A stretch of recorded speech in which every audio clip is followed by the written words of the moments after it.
I was adding the last name to my guest list when Mom's text came through. Your sister's wedding is the family's priority. We can't make it to yours. No exclamation mark, no pause, just final. It landed harder than I expected, like someone quietly locking a door from the other side. I didn't argue. I just stared at the blinking cursor, typed, "That's fine," and closed the laptop. A week later, while they were dressing up for Chloe's big day, the world discovered something they never bothered to ask about. My ceremony was already happening under the olive trees of my own $6 million villa in Tuscany, and when the photos surfaced, the silence from home said everything. Before I tell you how it all unfolded, hit like and drop a comment telling me where you're listening from, because sometimes the people who were supposed to show up for us never do. When people ask what growing up in our house was like, I never know where to start. From the outside, we looked picture-perfect Christmas cards in matching sweaters, smiles wide enough to convince anyone we were close. But if you looked long enough, you'd notice the pattern. Every story, every celebration somehow looped back to my younger sister Chloe. She was the family's orbit. I was the quiet background keeping the whole system balanced. I used to think it was normal how Mom's eyes lit up every time Chloe entered a room, how Dad bragged about her dance trophies at every dinner. When I brought home science fair ribbons or straight A's, they'd nod politely and change the subject. Mom would say things like, "You're lucky, Esther. Things just come easier for your sister." That word lucky always stung. It made every hour I'd spent working feel invisible. There's a photo album somewhere in my parents' living room that tells the whole story better than I could. Page after page of Chloe twirling in pink tutus, Chloe blowing candles, Chloe at prom. I appear once, maybe twice cropped at the edge or half turned away. When I was 16, I found one photo where I remembered standing right beside her, but in the printed version, my face was gone, literally trimmed out of the frame. Mom said it was to make the composition neater. I didn't cry. I just stopped expecting to be in the picture at all. Grandma Helen was the only one who noticed. She used to slip me quiet reassurances during family dinners, leaning in close to whisper, "Don't worry, sweetheart. Some people only see what's shiny." She had a way of saying things that made you feel seen without needing to explain yourself. My cousin Rachel, too, she was always the one texting me on birthdays after my parents forgot. But favoritism doesn't explode overnight. It seeps in slowly until silence feels safer than confrontation. By the time we were adults, it had become a language in itself. When Chloe forgot my college graduation, Mom called it a simple misunderstanding. When she borrowed money and never returned it, Dad said she's still finding her way. So when the wedding text came through, I wasn't shocked. It just confirmed what I had always known. I had spent my whole life being the adjustable one, the one who bent, so others could stay comfortable. But that night, as I sat staring at Mom's message, something shifted. For once, I didn't bend. I looked around my apartment, the soft hum of the fridge, the scent of cedar candles I'd lit to calm myself. My wedding invitations were still stacked neatly on the counter, each one handwritten, sealed in gold wax. I'd imagined them sitting proudly on my parents' fridge. Now, I imagined them unopened, tossed aside for Chloe's glossy event. And yet, beneath the ache, there was a strange calm, forming a quiet realization that this was my chance to stop begging for a seat at their table. 2 days after that message, Chloe called, like nothing had happened. Her voice was bright sugary, the kind she used when she wanted something. "Can you believe it?" she said. "The venue we wanted opened up last minute. It's the same weekend as yours, but that's fine, right? You're on the West Coast, we're in Boston. It's destiny." Destiny! She actually said that word like she'd just quoted a Hallmark card. For a few seconds, I couldn't even speak. I just listened to the clinking of her bracelets through the phone and realized she was waiting for me to congratulate her. "That's great, Chloe," I said, keeping my voice even. "Really perfect timing." She giggled. "I knew you'd understand. You've always been so reasonable." Reasonable. That was my assigned role in our family script, steady, mature, predictable. The one they could lean on while they indulged her every impulse. The next evening, Mom called. Her voice carried that careful tone she used when she was about to disappoint me, but didn't want to feel guilty about it. "Sweetheart?" She began about the wedding dates. "Chloe's fiancé's family can only do that weekend. She's very emotional right now, and it would mean so much if you could be flexible." Flexible. Another word that used to define me. I asked quietly.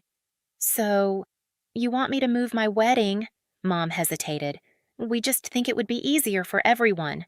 You're so independent, Esther. You'll understand. The irony almost made me laugh. Easier for them. For her. Not once did she ask what it would cost me. Mom, I said slowly, you promised you'd be there.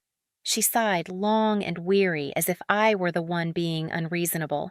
It's not about choosing sides. It's just logistics. That word logistics hit harder than I expected. It was my entire career the field I'd built a company around. Logistics meant precision, integrity, fairness. But in my family's dictionary, it was just another excuse for betrayal. That night, I called my father. He answered with his usual calm, practical tone. Izzy, you know how your sister gets. If we don't go, she'll take it personally. You've always been the strong one. I bit the inside of my cheek until I tasted blood. So you're saying it's my job to understand again? He didn't answer. I hung up before I said something I couldn't take back. For a long time, I just sat in the dark, the only sound the low hum of the refrigerator and the clock ticking past midnight. The light from my engagement ring caught the edge of the counter, scattering little reflections across the wall, like fragments of something I'd been trying to hold together too long. That's when it clicked. I realized my family wasn't cruel in loud, obvious ways. Their weapon was omission, leaving me out of pictures, out of conversations, out of priority lists. I'd been trained to interpret silence as love, not this time. I closed my laptop, opened my travel bookmarks, and clicked on a listing I'd saved months ago, a stone villa in Tuscany surrounded by olive groves. The photos glowed like a dream gold light on terracotta walls. If they wouldn't show up for me, I'd build something they could never ignore. The next morning, I booked a flight to Italy. No announcement, no family group chat, no dramatic goodbye, just a single decision made in silence. When the plane descended over the hills of Tuscany, the light was different, softer, almost forgiving. I rented a small car and drove through winding roads lined with cypress trees until I reached the villa I'd only seen in pictures. It was older than I'd imagined. Stone walls, the color of honey wooden shutters, cracked with age olive trees stretching beyond the horizon. The caretaker, an older man named Signor Rossi, handed me a ring of keys and said in careful English, "This place waits for someone who sees it." For the first time in months, I felt seen. Inside, the air smelled of earth and dust like a place that remembered every voice that had ever echoed through it. As I walked from room to room, I realized this wasn't just a house, it was a blank canvas, a chance to rebuild my story without anyone editing me out. Over the next few weeks, I poured myself into restoring it. I hired local craftsmen who treated every beam and brick as if it were sacred. The sound of hammers and laughter mixed with the hum of cicadas. Every evening, I'd sit on the terrace with a notebook sketching the courtyard for the wedding, one long stone table under a canopy of vines, strings of lanterns overhead. No family table, no seating hierarchy, just one place for everyone who chose to be there. The locals started calling me La Signora Silenciosa, the quiet lady. I liked that. My silence wasn't weakness anymore. It was strategy. When I called my fiancé and told him my plan, he didn't question it. He just said, "If this is what peace looks like for you, I'm in." And for the first time in my life, I believed someone meant it. A week later, I began sending out new invitations, not the embossed gold kind I'd sent before, but simple cream envelopes with olive leaves pressed inside.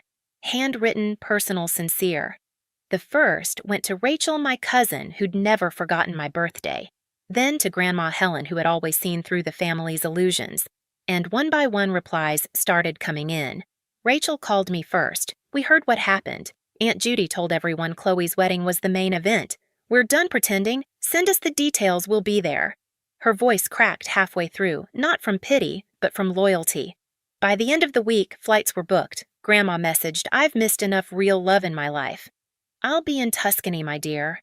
The group chat they started called itself The Real Family Table. Photos of passports, suitcases, and laughing emojis filled my phone. For the first time, I didn't feel abandoned. I felt chosen. And somewhere between the olive trees and the smell of fresh plaster, I realized this wasn't revenge. This was revelation. The morning of both weddings arrived under the same sun, two worlds unfolding miles apart. In Boston, the air was heavy with humidity and nerves. The hotel ballroom glimmered under chandeliers, but there was an uneasiness that even the florist couldn't hide.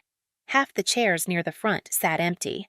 Mom stood by the entrance in her lavender dress, smiling too wide, pretending not to notice how many familiar faces were missing. Dad checked his watch, then his phone, then the door again. Maybe the flights got delayed. Mom whispered, her voice brittle, but no one was coming. Inside, Chloe adjusted her veil for the 5th time. Her bridesmaids hovered whispering, "Where's Grandma? Didn't she always sit in the first row?" Chloe's smile wavered. "She must be running late," she said, but her voice cracked. The photographer shifted awkwardly, repositioning the guests to make the room look fuller. "Maybe move everyone forward," he suggested gently. "Sure," Chloe said, forcing a laugh, but her hand trembled as she clutched her bouquet. Meanwhile, across the ocean, the same sunlight poured over rolling hills of Tuscany, catching on silver olive leaves. The villa glowed like a painting stone walls wrapped in vines, lanterns swaying in the breeze. The long table was set beneath the grape canopy lined with candles, wildflowers, and clay plates handmade by local artisans. Rachel's children chased each other between the trees. Eli strummed his guitar, softly testing the chords of a love song. Grandma Helen sat in the front row, holding a small olive branch she'd plucked that morning, a symbol of peace, she said. I stood inside, looking out through the open doorway. My wedding gown wasn't grand or glittering, just silk, simple and soft, catching the afternoon light. Lucia, the local chef who had become a friend, pinned a sprig of olive leaves into my hair and whispered, "For good fortune and for truth." When I stepped outside, the breeze lifted the veil from my shoulders. The guests turned faces glowing in the golden light. Grandma rose first, her eyes bright. "There she is," she said softly, and for the first time I believed her. There was no orchestra, no choreography, just Eli's guitar, the rustle of vines, and the sound of people who had chosen to be there. As I walked down the aisle, I thought about every empty chair that had once represented absent birthdays, forgotten graduations, unattended silences mistaken for peace. But here, every seat was filled. Every gaze met mine, unflinching. The officiant, a local friend of Lucia's, spoke in melodic English. "Love is not measured by how many are invited, but by who shows up." The words sank deep. When it was my turn to speak, I didn't read from paper. My vows came out like breath. To the ones who show up, I began, my voice steady. "This love is for you, for those who believed in me before I ever proved I was enough. For the ones who stayed when it wasn't convenient." Rachel wiped her eyes. Grandma nodded slowly, whispering, "That's my girl." When the ceremony ended, applause rose not loud, but warm, human, alive. The courtyard filled with laughter and the smell of truffle butter and rosemary. Lucia's kitchen doors swung open, carrying platters of handmade pasta and roasted vegetables. The lanterns above flickered on as the sky turned violet. It wasn't perfect. It was real. Halfway through dinner, Rachel showed me her phone. "They're talking about it already," she said, half laughing. Photos had begun circulating through the family group chats, candles, the villa, the table glowing under the grapevines, Grandma laughing with Eli's arm around her shoulder. Within hours, the images reached Boston. At the ballroom, Chloe was posing for her couple's portrait when one of the bridesmaids gasped, scrolling through her phone. "Wait! Isn't that your family?" "They're in Italy." "What?" Chloe frowned, snatching the phone. On the screen was a photo of me and my husband standing beneath the Tuscan sky lanterns glowing behind us, our family smiling around the table. Grandma holding up her olive branch. Rachel's kids throwing petals. Chloe froze. The photographer hesitated, lowering his camera. Around her, the murmurs started soft at first, then spreading. "Isn't that Aunt Mary Ann and Uncle Ray? I thought they were supposed to be here." Mom leaned over Dad's shoulder, eyes narrowing at the phone. "What is this?" she whispered. Dad's face drained of color. It's Esther's wedding. Chloe's breath hitched. They went to hers. Mom didn't answer. The silence stretched louder than any outburst could have been. Guests shifted uncomfortably. Someone coughed. The band played on, trying to fill the tension, but even the music sounded hollow. When the officiant toasted to family unity, no one raised a glass. Back in Tuscany, laughter rippled through the courtyard as Lucia poured wine into glasses and said, "Eat, drink, and remember why you came." Grandma leaned across the table and took my hand. "I've waited a long time to see this, Esther," she said. "This is what family was supposed to look like." The night deepened into gold and violet. Someone started a slow song, and guests began to dance barefoot on the stone floor. For a moment, I stepped away, walking toward the olive grove. The air smelled of wood smoke and lavender. The villa behind me glowed with life. My phone buzzed on the table messages, missed calls, unread voicemails. I didn't open them. I didn't need to. In Boston, Mom's voice trembled as she called again this time, leaving a message, "Esther, how could you do this to us? Everyone's talking about it." We looked like fools. I listened to it the next morning, sipping coffee under the same olive tree where I'd said my vows. The sun was rising, turning the hills amber. I hit play once more, then deleted it. They thought humiliation was the punishment. It wasn't. The real consequence was realizing that I had moved on without needing their permission. The photos kept circulating online, shared by cousins, reposted by friends. The image of Grandma raising her olive branch became the quiet symbol of our reunion. No captions, no explanations, just truth.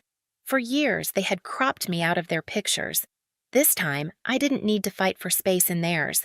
I had built my own frame and filled it with light. The week after the weddings, Tuscany fell quiet again. The lanterns were taken down, the laughter faded into memory, but the air still held the warmth of what we'd built.